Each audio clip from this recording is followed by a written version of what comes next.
श्री कृष्णा श्री कृष्णा श्री कृष्णा श्री कृष्णा।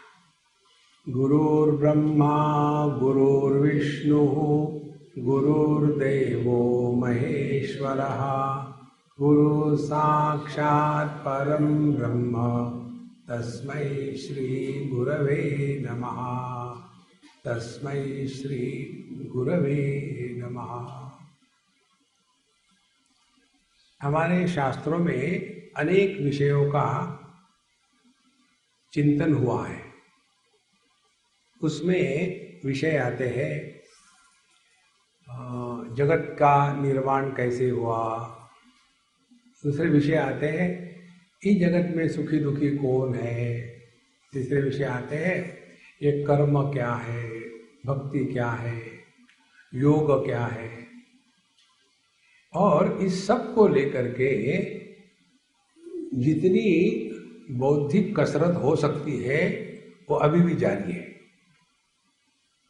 देखो, ये ऐसा था, एक बार दो लड़के एक आम के बगीचे में चले गए चुपके से।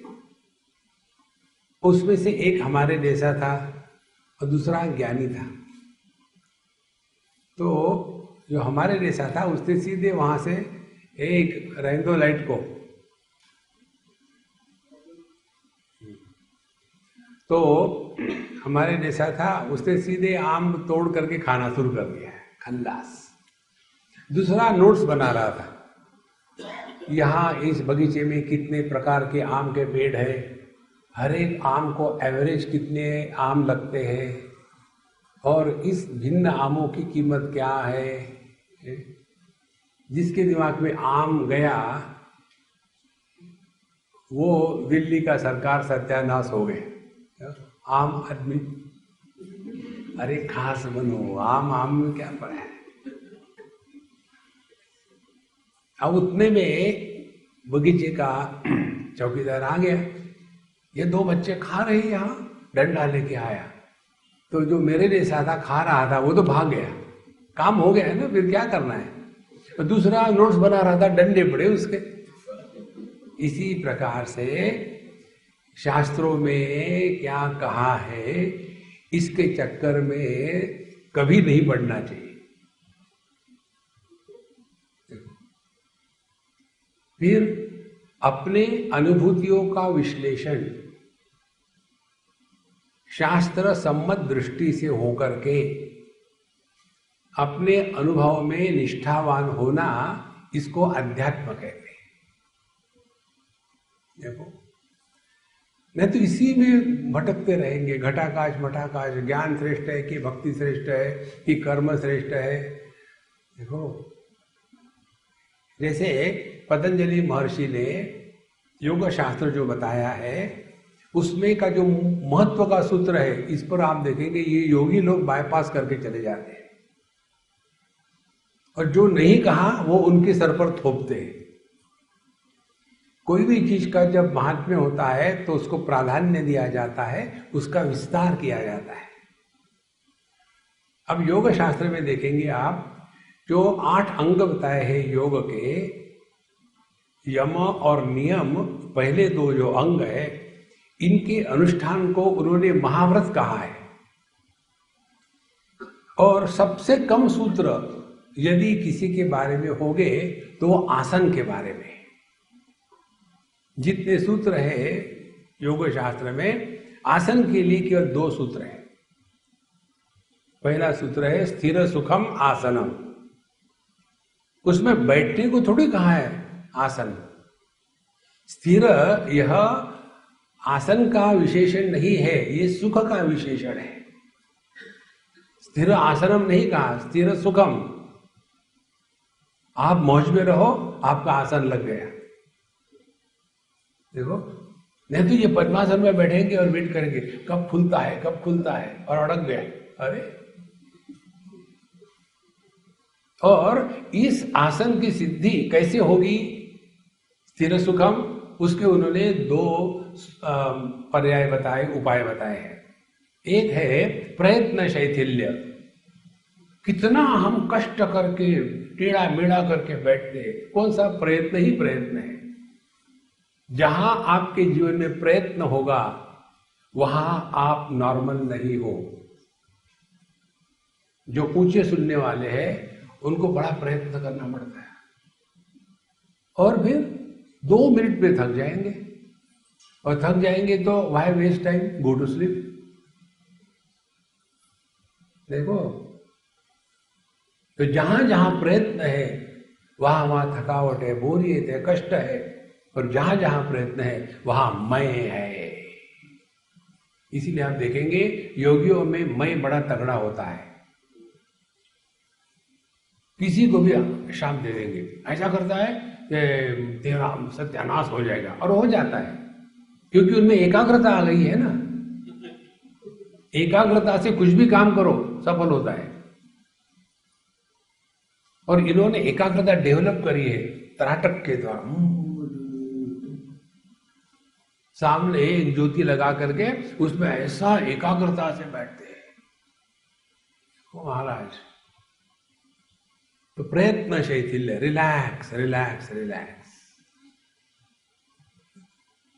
तब आप स्थिर सुख में रहोगे।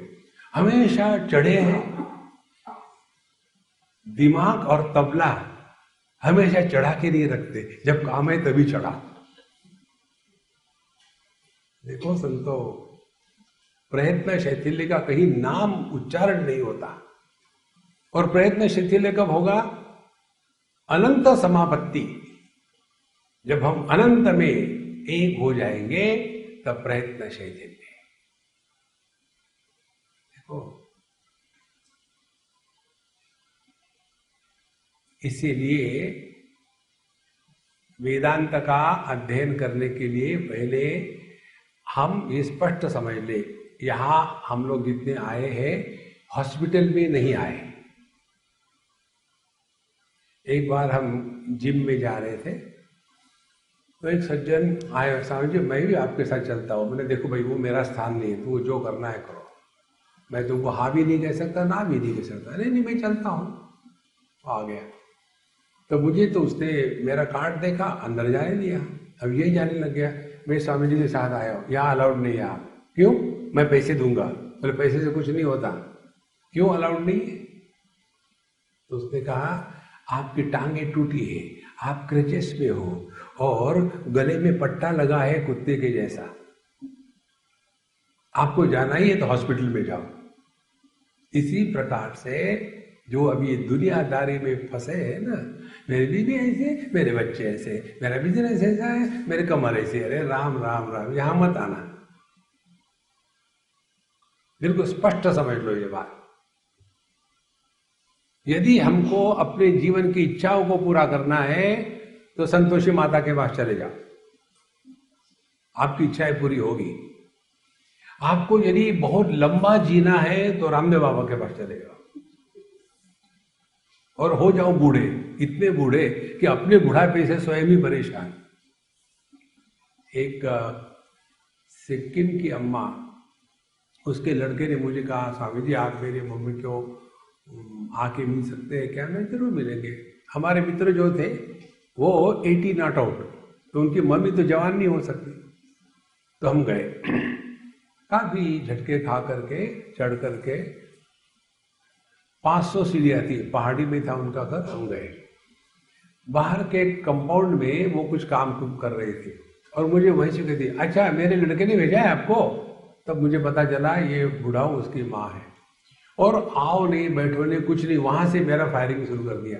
मुझे बताओ मुझे कितना जिंदा रहना है? और मैं 106 साल की हो गई हूँ, मैंने अपने पोतों को दफना के आई हूँ, मैं बियर पीती हूँ, विस्की पीती हूँ, मांस खाती हूँ, तंबाकू खाती हूँ, बीड़ी पीती हूँ, सब कुछ करती हूँ, फिर भी मर नहीं रही, क्या करूं मैं जिंदा रह के?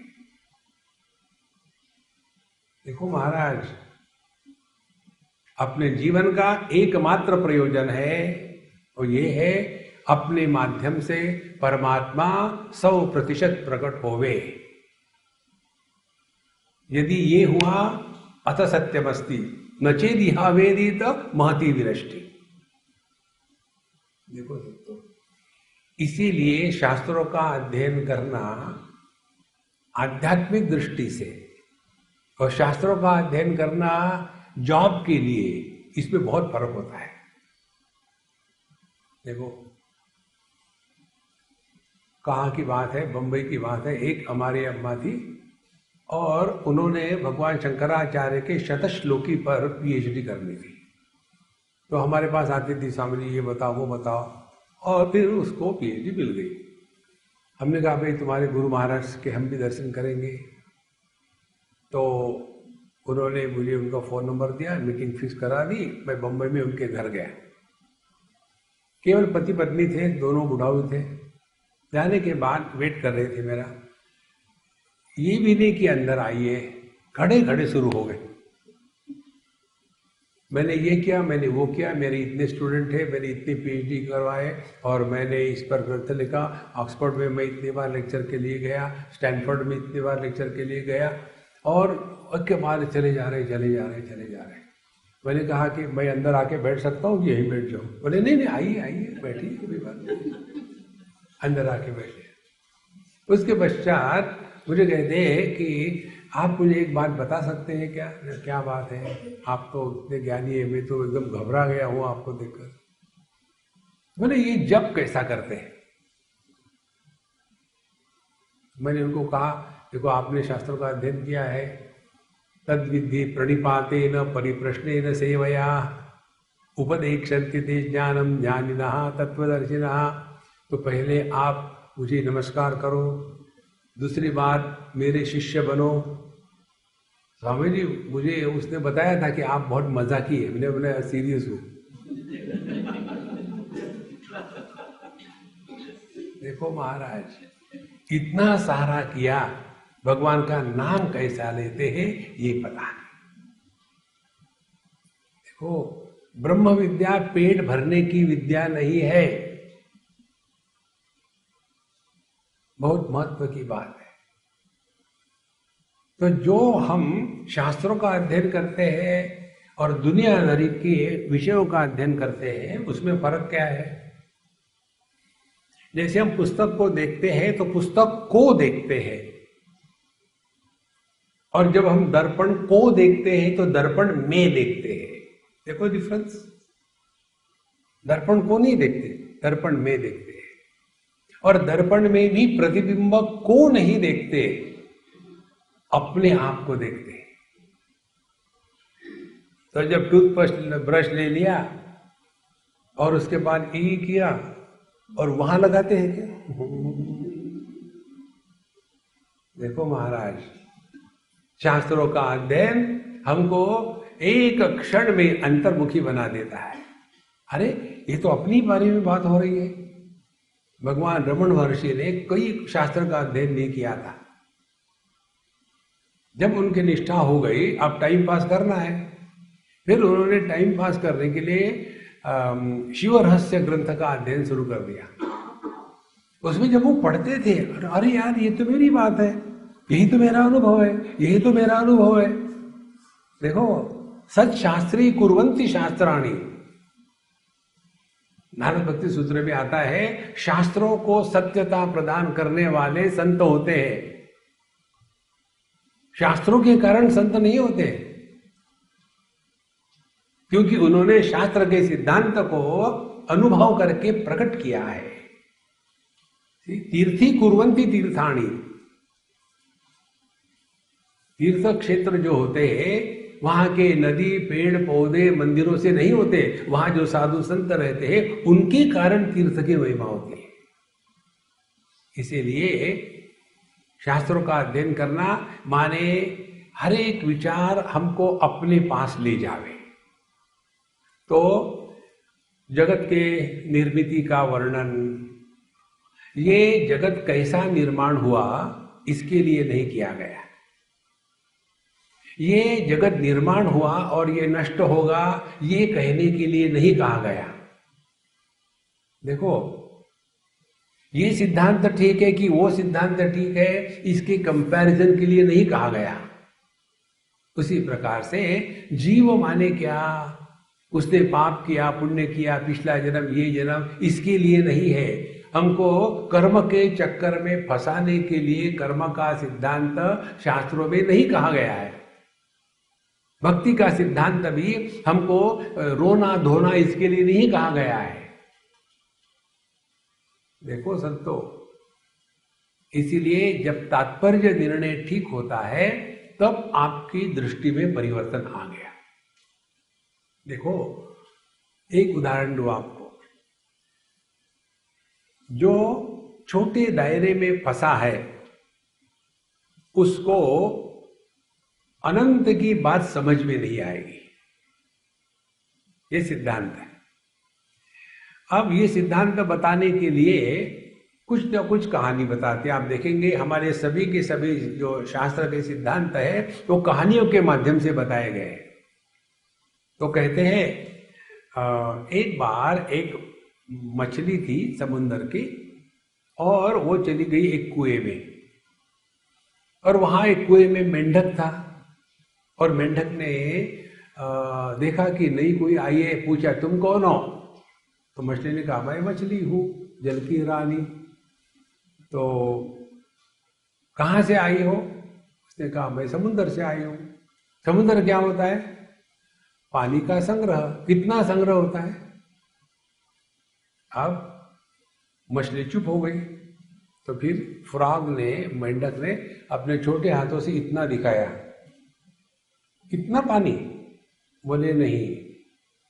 फिर इतना पानी? बोले नहीं। ये दोनों हाथ की, इतना पानी। अब देखो फ्रॉग, उसके दो हाथों का डिस्टेंस कितना होगा? इतना पानी? बोले नहीं। मेरे को गुस्सा आया।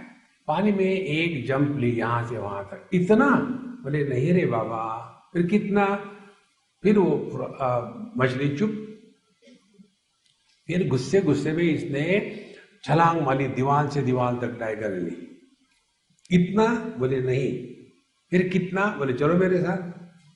और वो ले गई उसको समुद्र में। समुद्र में दोनों पहुंचे। उसके बाद अब मछली पूछती है कितना पानी है? तो फ्रॉग चुप हो गया। और ये हमने कहानी बता दी। कहीं की एक घटना है, और वो सत्संग होने के बाद एक बुढ़ाऊ बड़े सिंसियरली आकर के पूछते, स्वामी जी वो मछली वो कुएं में कैसी गई? तो मैंने कहा किंगफिशर एयरलाइंस। एक किंगफिशर बर्ड उसको मुंह में लेकर के जा रहा था और उसको खांसी आई, खा किया तो मछली गिर गई और एक आहा। अब देखो आप तो हंस दी, उस बुढ़ाऊ के सामने में हंस भी नहीं सका। इसीलिए बता रहा हूं, जो अभी संसार में फंसे हैं ना, उनके लिए यह नहीं है। यदि आपके मन में यह कल्पना होगी कि हम इसका अध्ययन करेंगे तो हमारा लड़का परीक्षा में पास हो जाएगा, गलत है। देखो संतों, ये तत्व का चिंतन है, और हर एक चिंतन से हम अपने पास पहुंचते हैं। ये सिद्धांत हमारे तुलसीदास जी महाराज ने बड़े सिंपल शब्दों में कहा है। कामी ही नारी प्यारी जिमी, लोभी ही प्रिय जिमी दाम। जैसे लोभी व्यक्ति को हर जगह जाएगा तो पैसे के सिवा कुछ देख ही नहीं सकता। देखो गाय रखेंगे, फिर देखो गोबर का साबुन बनाओ, कहीं भी जाएंगे पैसा निकालो, तो उनको हर जगह में केवल पैसा ही नजर आता है। इसी प्रकार से हमारे शास्त्र का तात्पर्य यही है। कोई भी विषय ले लो आप, सृष्टि का निर्माण, जीव की गति, पाप पुण्य, स्वर्ग नरक, चतुर्दश भुवन, ये सब का सब तात्पर्य हम अपने स्वरूप में पहुंच जाए। और जो अपने स्वरूप में पहुंच जाता है, जैसे ये मछली जब समुद्र में पहुंच गई तो चुप हो गई। मौन व्याख्या प्रकटित पर ब्रह्म तत्वम युवानम वर्षेष्टान्ते वसदृशि गणैः आवृतम ब्रह्मनिष्ठैः। आचार्येन्द्रम करकलित चिन्ह मुद्रमानंद रूपम स्वात्मा रामम मुदित वदनम दक्षिणामूर्ति वीडे। इस तत्व का उपदेश शब्दों से नहीं होता, केवल चिन्ह मुद्रा, इसको चिन्ह मुद्रा कहते हैं। चिन्ह मुद्रा का तात्पर्य क्या है? मैं जब तक के मन, प्राण और देह इनके साथ तादात्म्य करके रहता हूं, तब तक के सुख की अपेक्षा नहीं करनी। तो हम तंग आ जाते हैं तो इसके साथ अलग हो जाते हैं और फिर आनंद में चले गए। तो पूरी साधना क्या हो गई? जब तक के देहात्म भाव, प्राणात्म भाव और मन के साथ एक होकर के रहेंगे, तब तक के हम सुखी दुखी रहेंगे ही रहेंगे। इसका एक ही उपाय है, इससे हटो। ये बताने के लिए यह चिन्ह मुद्रा है। इस प्रकार से पंचदशी में पहले तत्व का निरूपण हुआ, उसके बाद ये पंच महाभूतों का निरूपण हुआ द्वितीय अध्याय में। फिर तृतीय अध्याय में पंचकोशों का निरूपण हुआ और हमको आज्ञा हो गई है, स्वामी जी हमने अब कहा तो था आपको तीसरे अध्याय पर बोलो, लेकिन हमारा मूड चेंज हो गया,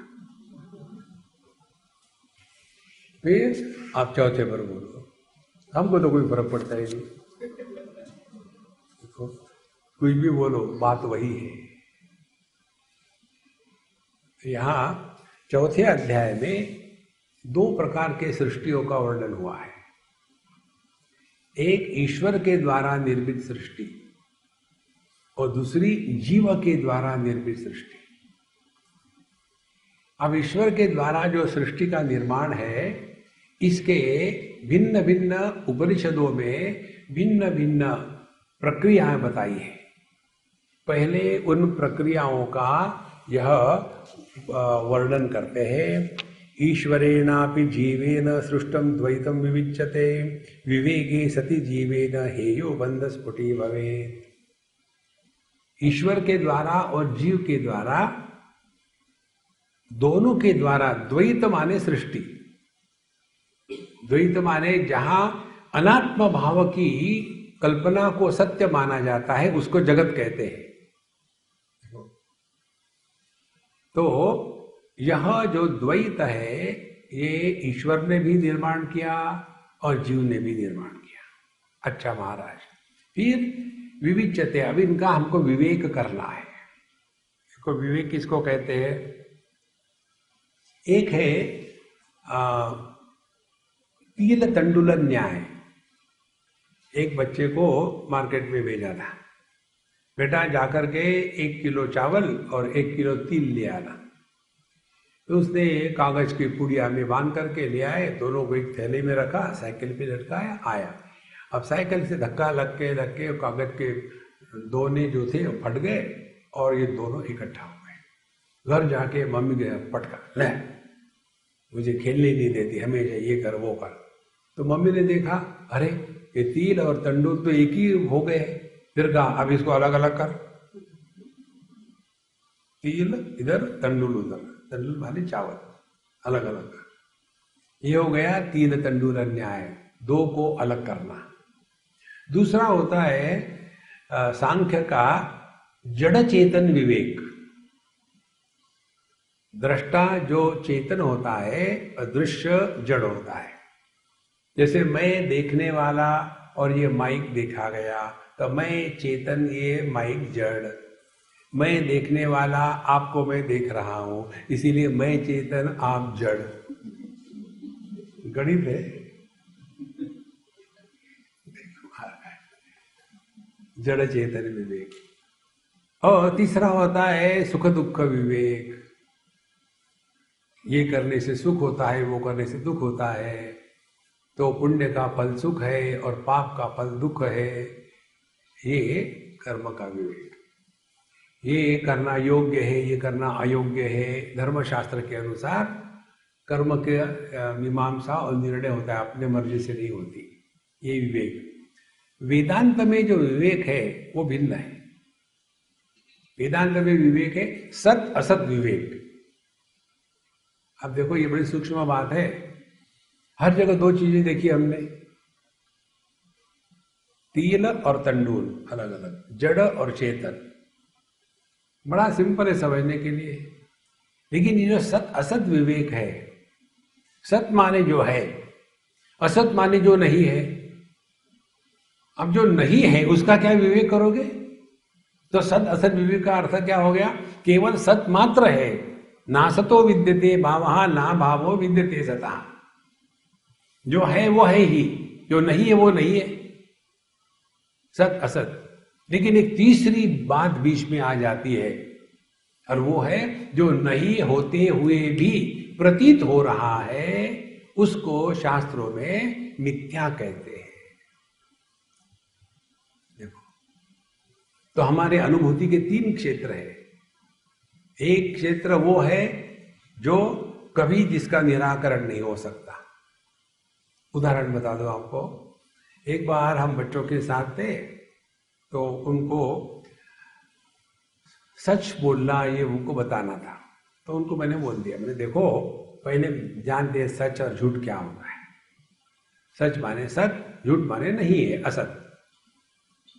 तो मैंने कहा देखो, मेरे नाक के ऊपर में दो आंखें हैं, हाँ है, तो इसको कहते सत। अब मेरे सर पर दो सिंह है, बोले नहीं, ये असत।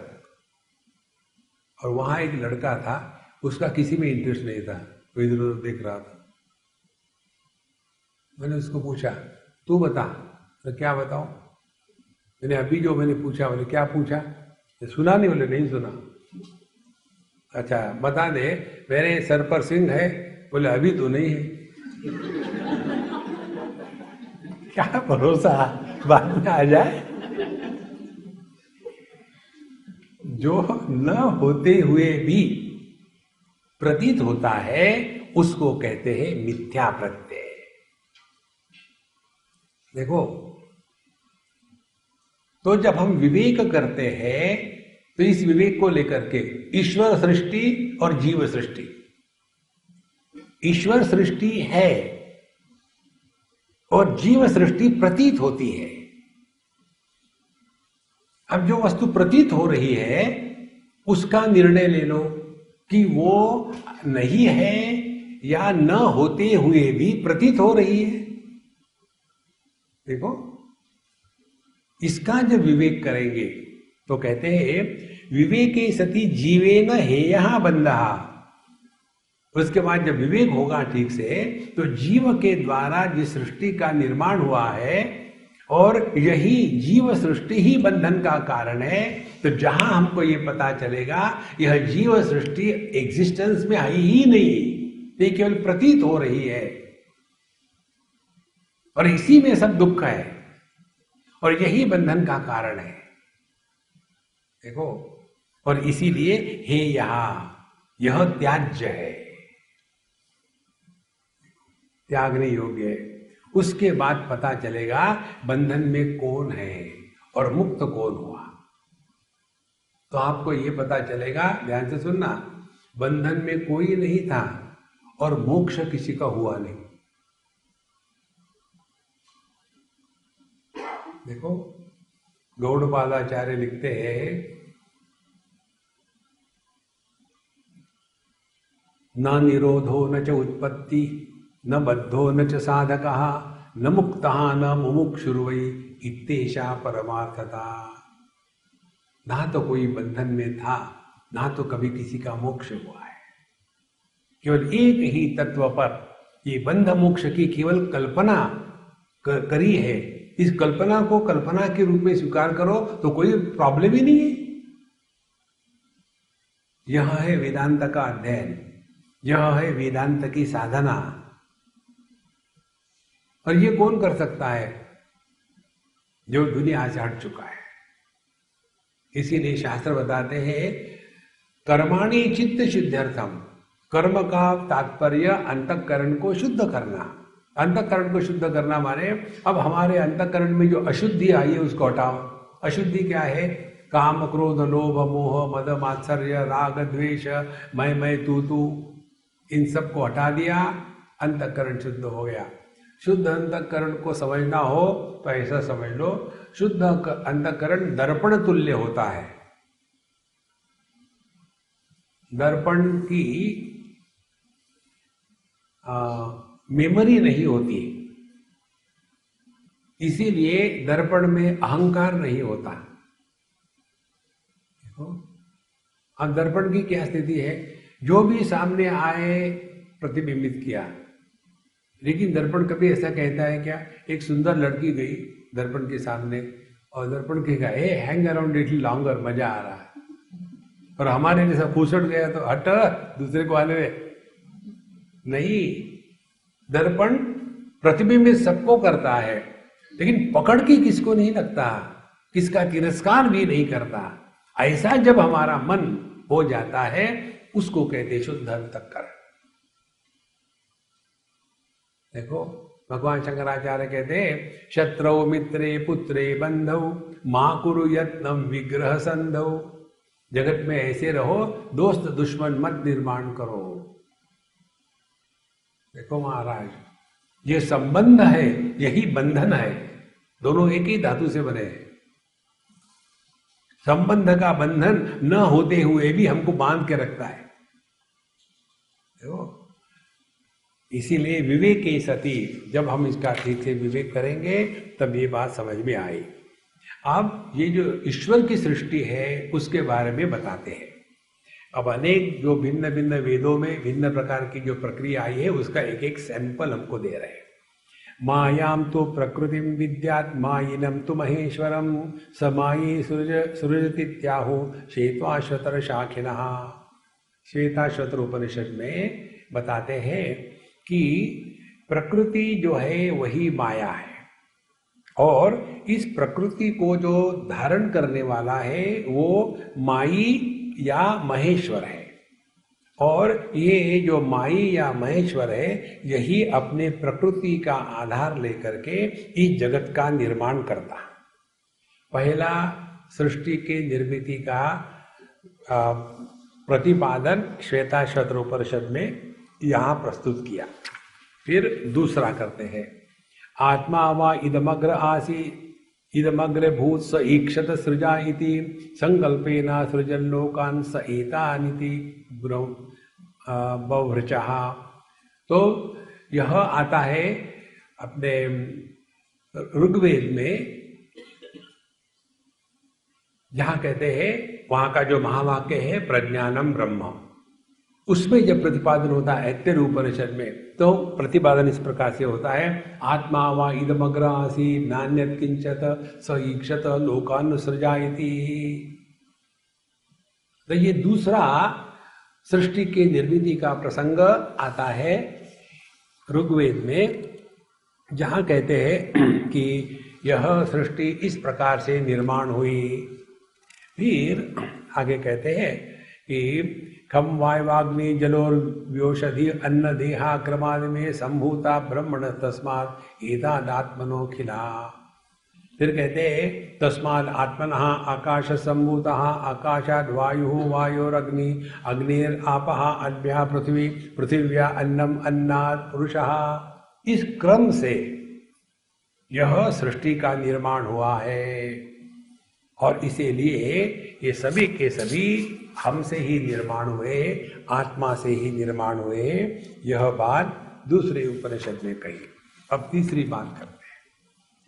कहते हैं, इदमग्र सदैवासीत् बहुत्वाय तदैक्षत तेजोब अन्न अंडजादीनि ससर्जेति च सामगा।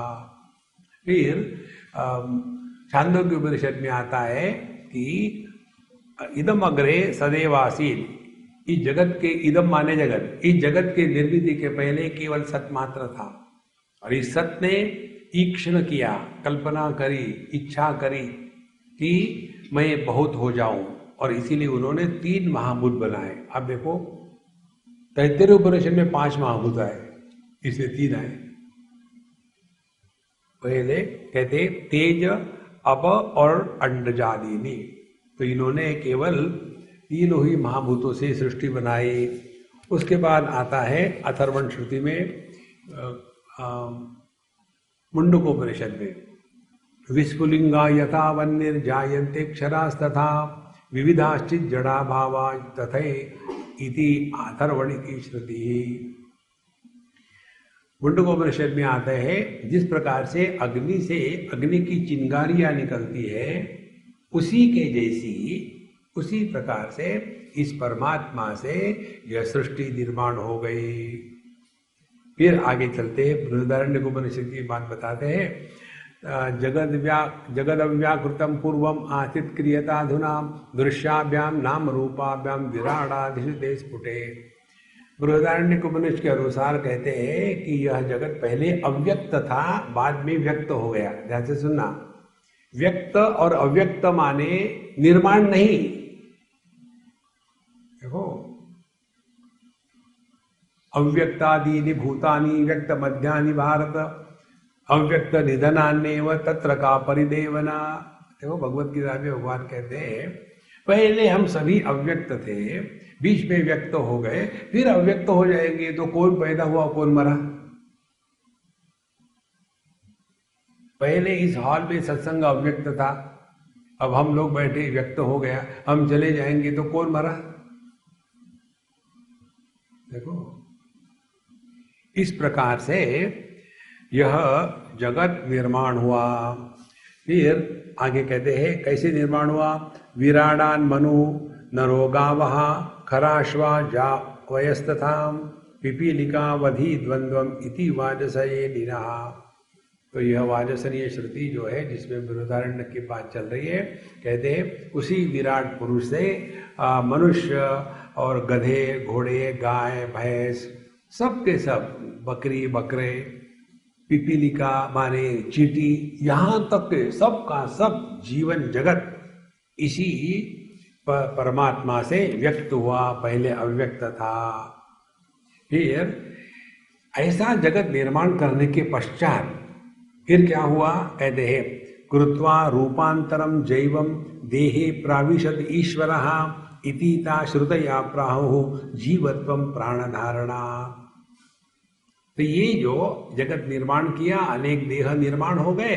फिर देह निर्माण होने के बाद फिर परमात्मा ने विचार किया ये निर्माण तो किया, किसके लिए है ये, कौन इसका उपयोग करेगा? चलो मैं ही जाता हूं। ये माताएं जब खाना बनाती है ना, भगवान को भोग चढ़ाने के पहले ये स्वयं खा लेती है। रसम बनाया, अब वो ठीक है कि नहीं, तो चम्मच से निकाला, नमक कम है, स्वाहा झूठा उसमें डाल दिया। तो ये जो बनाया किसके लिए बनाया, ये सब देह किसके लिए है? तो भगवान ने सोचा मैं ही टेस्ट करके देखूं। तो ये माताओं का दोष नहीं, ये भगवान का ही चल रहा है। तो उन्होंने ये देह बनाने के पश्चात उसमें प्रवेश किया। जहां परमात्मा ने देह में प्रवेश किया उसका नाम बदल गया। उसके बाद परमात्मा को जीव कहने लग जाते हैं।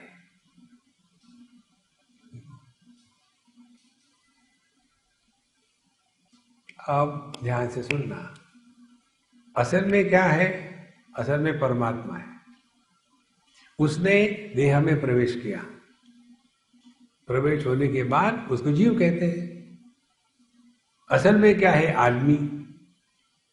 आदमी ने स्त्री में प्रवेश किया, उसके बाद उसको क्या कहते हैं? पतित पावन सिताराम। देखो, ये उदाहरण मैं दे रहा हूं आपको, इसको यदि ठीक से ग्रहण करो आपकी फैमिली की सब समस्या खत्म हो जाएगी। पति कौन है? आदमी का प्रतिबिंब जब पत्नी रूपण दर्पण में पड़ता है तब उसको पति कहते हैं। यदि दर्पण को हटा दो तो अरे बेचारा प्रतिबिंब क्या हो गया उसका, विचार करोगे? देखो, दर्पण नहीं होगा तो प्रतिबिंब भले ना हो, दर्पण भले ना हो, लेकिन हम तो है ना। तो सत्य क्या है? सत्य आदमी है कि पति है कि पत्नी है? सत्य परमात्मा है कि प्रकृति है कि प्रकृति में परमात्मा का प्रवेश है? क्या सत्य है? इस चिंतन को प्राप्त करके हमको ये समझ में आता है यह सृष्टि की प्रक्रिया दुनिया निर्माण हो गई कि नहीं हुई ये बताने के लिए नहीं है, इसका प्रयोजन कुछ और ही है। एक बार अमेरिका की बात है, हमको कहीं जाना था, 1-2 घंटे की ड्राइव थी। तो एक सज्जन हमको ले जा रहे थे, बोले स्वामी जी अब कार में कोई नहीं है, अब मैं अपने प्रश्नों को पूरा आपसे क्लियर कर लूंगा। नहीं तो कोई ना कोई हमेशा होता है, चिक चिक चलती रहती है। मैंने सोचा अरे बाप रे, अब 1.5 घंटा ये सर खाएगा। उन्होंने कहा कि स्वामी जी आपके वेदांत के अनुसार ये सृष्टि कैसी निर्माण हुई? तो हमने कहा आप कौन हो, मैं आपकी भाषा में बोलूं? खग ही जाने खग की भाषा। बोले मैं फिजिक्स का प्रोफेसर हूं, इसीलिए पूछ रहा हूं। बहुत बढ़िया। हमने कहा सुनो, हम गलत प्रश्नों के उत्तर नहीं देते। बोले क्या गलत प्रश्न है? हमने आप बताओ, आपके फिजिक्स के अनुसार सृष्टि का निर्माण कैसा हुआ? तो 2 थियरी है, ब्लैक होल थियरी और बिग बैंग थियरी। अब देखो, होल माने छेद। तो ये बताइए, छेद नाम की कोई वस्तु है क्या? ये कागज है और इस कागज में अखंडता है। अब हमने इसमें से थोड़ा सा कागज निकाल दिया। अब इस कागज में होल है। बिना कागज के होल हो सकता है क्या? बिना दीवार के खिड़की बन सकती है? तो जब आप कहते हो ब्लैक होल थियरी, ये होल किसमें हुआ? देखो संतो, होल होने के लिए कुछ तो भी चाहिए, जिसमें होल हुआ है वो परमात्मा है। देखो, बिल्कुल सरल बात है। दूसरी बात, आपका सिद्धांत है कि यह जो बिग बैंग थियरी, बैंग होने के लिए 2 चीजों की आवश्यकता है। केवल हाथ हो, हाथ को घुमाओ तो बैंग होगा क्या? उसके लिए क्या चाहिए? आपका सुंदर गाल चाहिए, फटाट, हाँ हो गया बैंग। तब सृष्टि का निर्माण हुआ। दर्द हो रहा है। देखो, वेदांत कहता है आप जब ये प्रश्न पूछते हो सृष्टि कब निर्माण हो गई, तो आपने ये कल्पना करी है पहले सृष्टि नहीं थी। तभी ये प्रश्न मन में आ सकता है।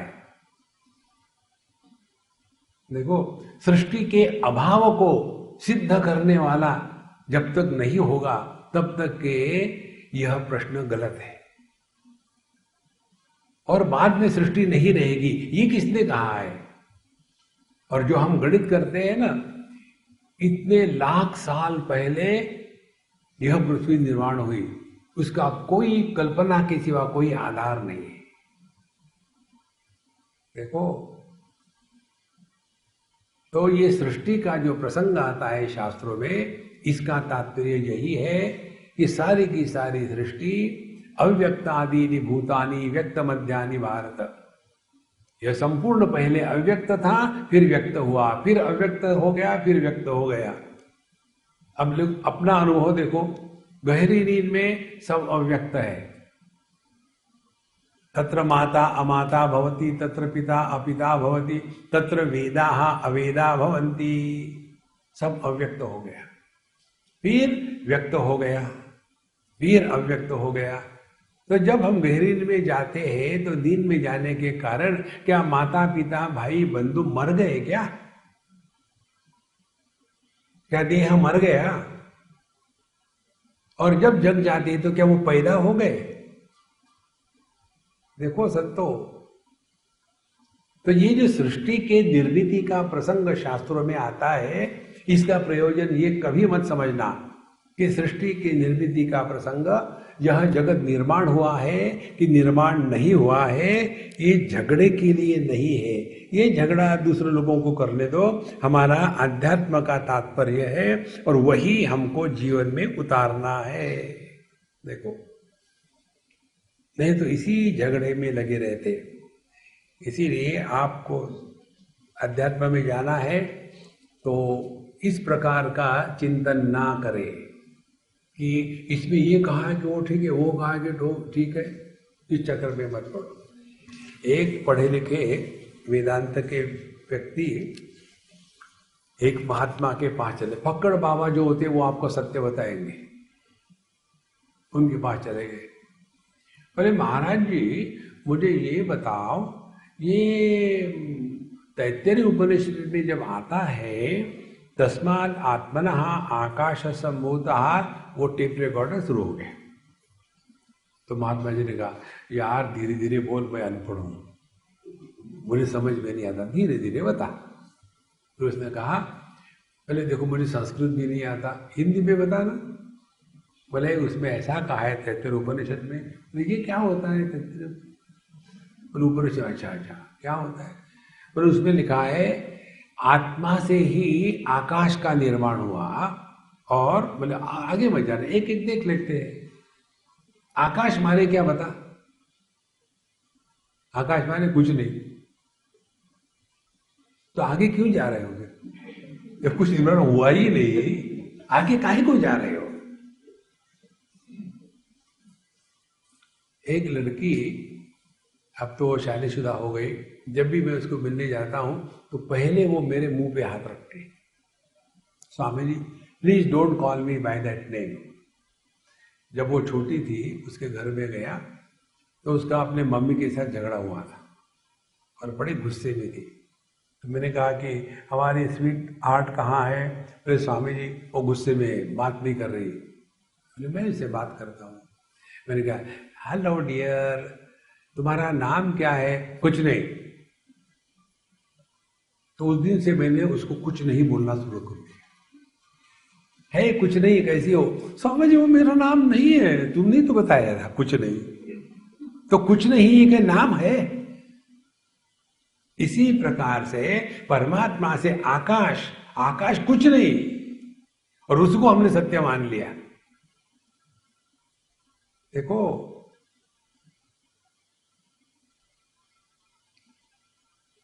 और जितनी आप इस आकाश को आत्म रूप से ग्रहण करो, दुनिया गायब हो जाएगी। कैसे? आकाश सबको आधार देता है लेकिन किसी के भी द्वारा प्रभावित नहीं होता। तो आप आकाश की भावना करोगे तो यह स्थूल जगत आप पर कोई प्रभाव नहीं डालेगा।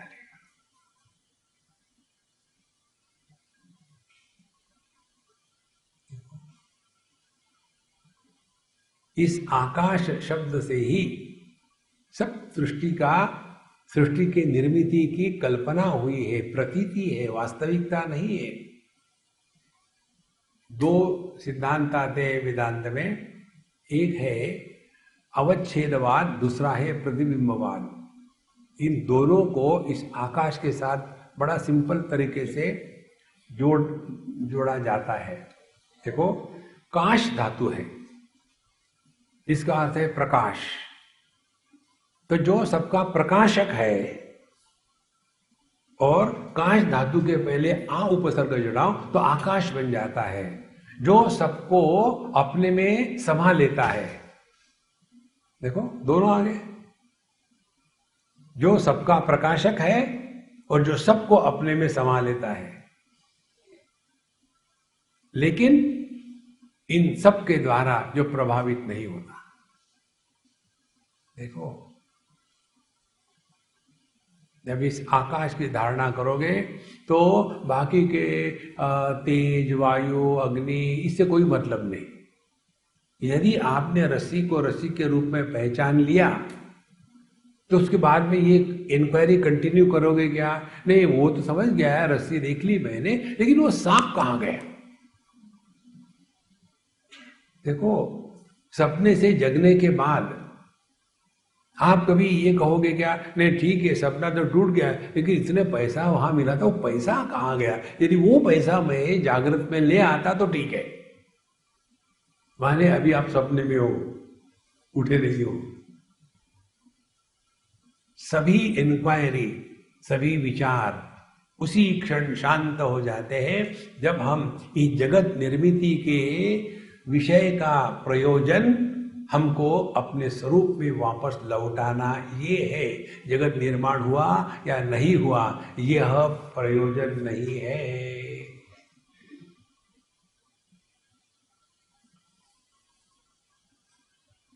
इस समय आप अपने अंतःकरण की स्थिति देखो।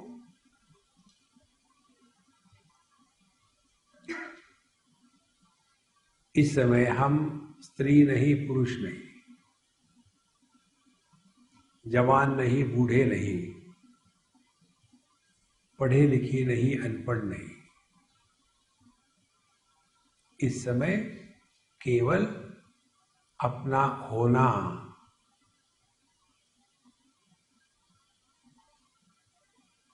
यही सत्य है।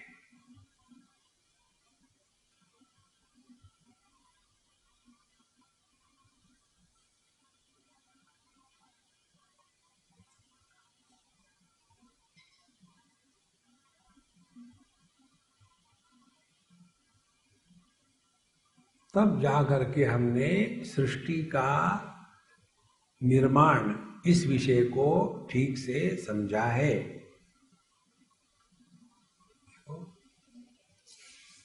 अच्छा महाराज आगे बताते हैं कि यह परमात्मा कृत्वा रूपांतरम जैवम देहे प्राविशत ईश्वरः। तो ये जो मायावी है, ईश्वर है, इस ईश्वर ने अपनी सृष्टि निर्माण करने के पश्चात जो देह है उसमें जीव में रूपांतर होकर के प्रवेश किया। जैसे आदमी अपने स्वातंत्र्य को त्याग करके पत्नी के साथ जब बंध जाता है तो उसने पत्नी में प्रवेश किया और अपने स्वातंत्र्य को खो दिया।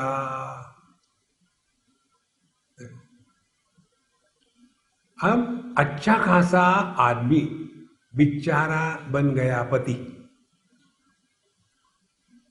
इसी प्रकार से परमात्मा ने इस सृष्टि का निर्माण किया, अनेक देह निर्माण हुए और फिर उन्होंने उसमें प्रवेश किया और उसी को कहते जीव। अब ध्यान से सुनो, जीवत्वम प्राण धारणा, जब तक के शरीर में प्राण चलते हैं तभी तक जीव का भाव है।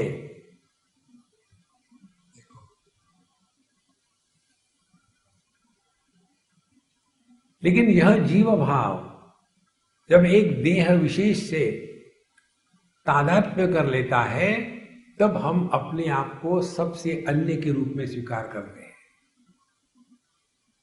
कोमा में जीव नहीं होता, जीवत्व होता है।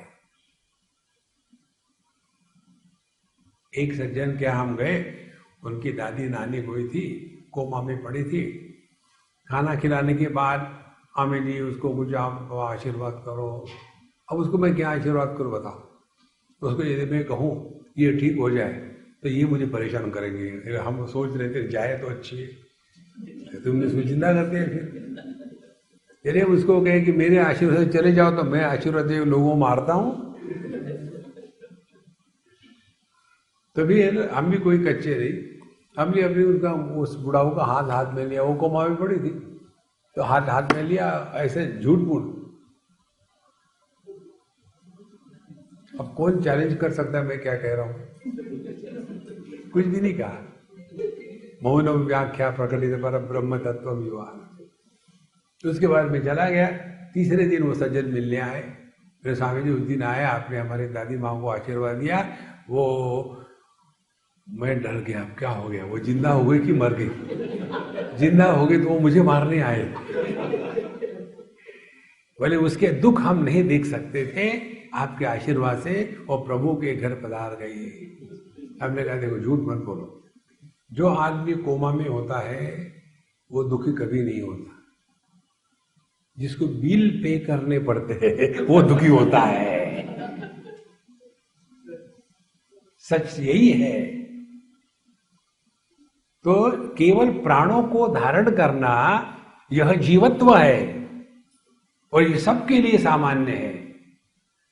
लेकिन जब हम एक देह विशेष से तादात्म्य कर लेते हैं तभी यह भिन्नता की कल्पना को सत्य मानने लग जाते हैं।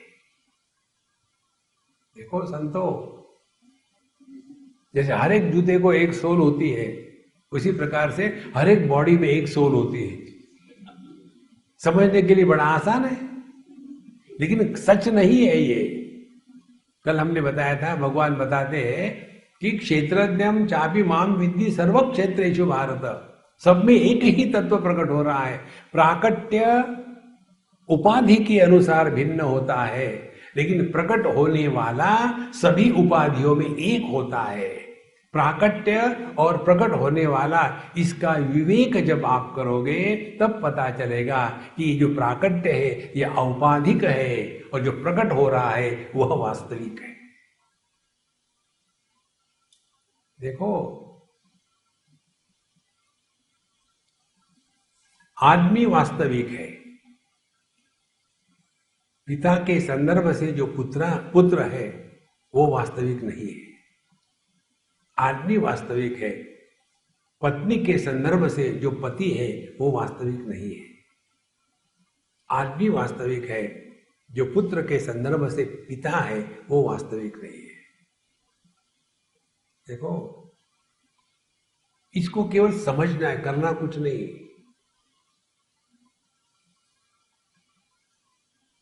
अभी हम यहां आ रहे थे तो किसी के घर गए थे अपने दिल्ली में, on the way to airport, वहां भी वो छोड़ते नहीं। राहुल जी आपकी फ्लाइट इतने बजे है, आप इतने बजे निकलो तो इतने समय तक हमारे घर आ पाओगे, ले ही गए। अब हर घर में जाने के बाद वही हमको तमाशा देखना पड़ता है, तंग आ गए उससे। एक छोटी सी लड़की थी, हाँ अच्छी है बेटा, तुमको वो श्लोक आते हैं ना, सुना दो। अब उसको एक ठीक से ढंग से कुछ आता नहीं, और वो कुछ कह रही थी, उसकी माँ ही ज्यादा बोल रही थी उसके जगह पे, और ये जो दादाजी थे वो बड़े खुश होते, देखो कितने अच्छे। दूसरा बच्चा होगा तो ये भाव नहीं होगा, मेरा बच्चा है। ये संसार प्रारंभ होता है देहात्म भाव को सत्य मानने के बाद। तो पूरी साधना क्या होगी, ध्यान से सुनना, हम जीव नहीं है, इसीलिए शब्द है जीवन, जिसको लाइफ कहते हैं, जिसको चेतना कहते हैं। देखो, जीवन माने जीव नहीं है, इस ओनली लाइफ, केवल चेतना मात्र। और इस चेतना को प्रकृति में कहा गया है, ये परमात्मा नहीं है। 13वें अध्याय में भगवान कहते हैं, क्षेत्र की परिभाषा देते हुए, संगातस चेतना धृति। तो ये पंच महाभूत, सुख दुख इत्यादि जितना जो भी कुछ है, और उसमें चेतना, यह परमात्मा का प्रकृति में पड़ा हुआ प्रतिबिंब, जिसके कारण यह जड़ प्रकृति चेतन हो जाती है, लेकिन चेतन नहीं होती, असल में दिखती है चेतन हो गई। इसीलिए जीवत्वम प्राण धारणात्, जिस उपाधि में प्राणों के आवागमन की शक्ति बनी रहती है उसको जीवत्व कहते हैं। गहरी नींद में जीवत्व होता है, जीव नहीं होता। इसीलिए गहरी नींद में आनंद का अनुभव है, वहां दुख की प्रतीति भी नहीं होगी। इस प्रकार से इतिदाश्रुतया प्राहु जीवत्वम प्राण धारणात्। इसीलिए कहते हैं ना कि वो मर के चले गए। मर के चले गए माने क्या है, कौन चला गया, कौन बचा है? देह बचा है, प्राण चले गए। जिस देह में परमात्मा को प्रतिबिंबित करने की क्षमता है, उस क्षमता को कहते हैं प्राण धारण शक्ति। देखो, जहां उस देह की वो शक्ति खत्म हो गई, देह तुरंत मृत्यु को प्राप्त हो गया। चैतन्यम यद अधिष्ठानम लिंग देहश्च यः पुनः चिच्छाया लिंग देहस्ता तत्संगो जीव उच्यते। अब जीव की परिभाषा दे रहे हैं आपको, यहां ध्यान से सुनना, बहुत महत्व का विषय है। हम लोगों को शास्त्रों का प्रयोजन ये है कि हम जो बहिर्मुखी है और अपने जीवन के सुख दुख को लेकर के अन्य को बदनाम करने में एक्सपर्ट है, वहां से पहले उपरत करना और अपने जीवन के सभी चीजों के लिए हम स्वयं जिम्मेदार है, दूसरा कोई नहीं। कोई भी व्यक्ति अन्य के कारण दुखी नहीं होता, अपने ही कारण दुखी होता है। देखो, तो यदि हमारे दुख का कारण हम स्वयं है तो इसको ठीक करना है। लेकिन पति होगा तो पत्नी को ठीक करना चाहेगा, पत्नी होगी तो पति को ठीक करना चाहेगी, बाप होगा तो बच्चों को ठीक करना चाहेगा, बच्चे होंगे तो बाप को ठीक करना चाहेंगे। देखो, एक बच्चे ने हांगकांग में मुझे पूछा, स्वामी जी कलयुग आ गया? अरे यार अब तू क्या बोल रहा है? छोटा सा बच्चा 8-10 साल का। मैं क्यों तू पूछ रहा? बोले नहीं, द्वापर युग में पिता लोग अच्छे होते थे, कलयुग में बिगड़ गए। न कैसे बिगड़ गए? पहली बार मुझे ज्ञान मुझे मिला। कैसे? बोले द्वापर युग में देखो, धृतराष्ट्र जी दुर्योधन की हर बात मानते थे और हमारे पिताजी हमारी एक बात नहीं मानते। कलयुग आ गया। देखो, जब तक के दूसरे को सुधारने का धंधा है तब तक कि आपने अध्यात्म में प्रवेश नहीं किया। इसीलिए हमने आपको बताया दिस इज जिम। आप ऐसा नहीं कह सकते मेरी पत्नी मोटी है तो मैं थोड़ा ज्यादा वेट लिफ्ट कर लेता हूं, तो तुम्हारी उसको उठाने की शक्ति बढ़ेगी, वो मोटी ही रहेगी, वो पतली नहीं होगी। उद्धरेदात्मनात्मानम नात्मानम अवसादयेत। हमको अपना उद्धार स्वयं करना है, इसमें बाहर के क्रेन नहीं आ सकते। इसके लिए हमको बताते हैं शास्त्रों में कि तुम देह में रहने वाले देही हो। अब इसको छानबीन करो अपने अनुभूति से तो पता चलेगा।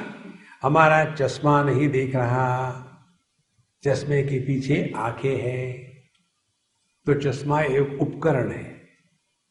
फिर हमारी आंखें नहीं देख रही है, आंखों के पीछे मन है, ये आंखें उपकरण है। हमारा मन नहीं देख रहा है, इस मन के पीछे कोई बैठा है, वो देख रहा है।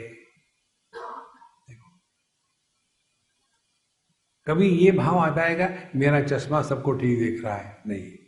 कभी ये भाव आता है कि आंखें देख रही है? नहीं, आंखों से देखते हैं, आंखें नहीं देखते।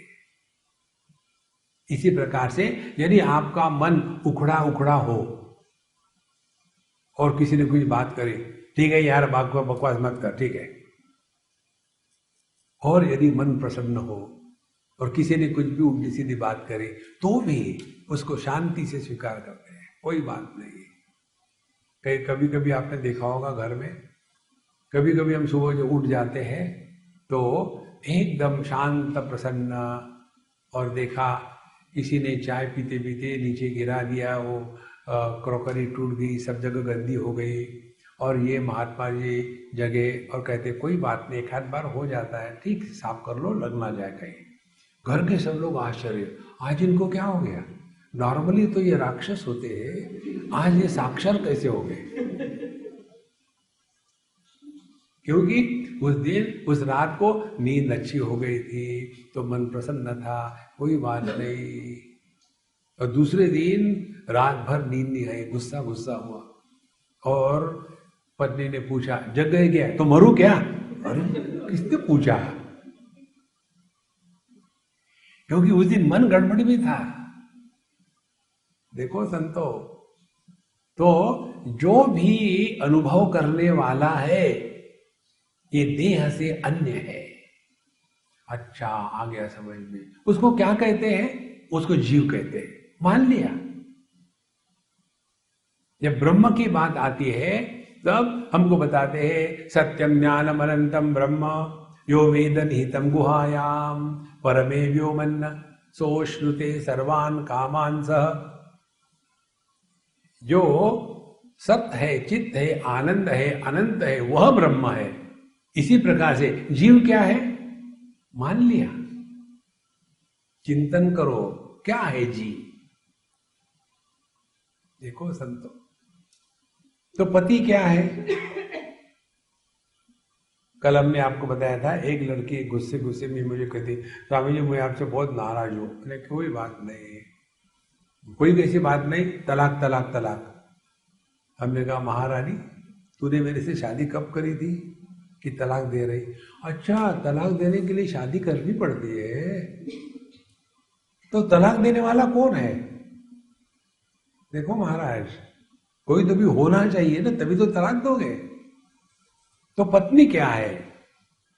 देखो, अच्छी खासी समझदार लड़की, एक आदमी उसको अपने जीवन में स्वीकार करती है, उसके बाद उस लड़की को पत्नी कहा जाता है। तो पत्नी की डेफिनेशन क्या हो गई? स्त्री और पति रूपी दर्पण, और उस दर्पण में पड़ा हुआ स्त्री का प्रतिबिंब, इन तीनों को मिला करके पत्नी कहा जाता है। देखो, इसी प्रकार से यहां बताते चैतन्यम यद अधिष्ठानम, स्त्री के जगह में चैतन्य को रख लो। और लिंग देहश्च यः पुनः, जो लिंग देह है वो हो गया पति रूपी दर्पण, और उसमें चिच्छाया लिंग देहस्था, और उस प्रति रूपी दर्पण में उस स्त्री का जो प्रतिबिंब है, इन तीनों को मिला करके जो होता है उसको पत्नी कहते हैं। अब ये तीनों में सत्य क्या है इसका चिंतन करो। क्या आदमी सत्य है, या प्रतिबिंब सत्य है, कि स्त्री सत्य है? यदि आदमी निकल गया जीवन से किसी भी कारण से, तो पत्नी नहीं है वो, लेकिन स्त्री तो है ना। इसी प्रकार से यह जीव जो है ना, ये अपने दिमाग से खिचड़ी निकाल दे कि हर देह में एक जीव होता है। नहीं, आप साक्षात परमात्मा हो। आप चाहे जानो या न जानो,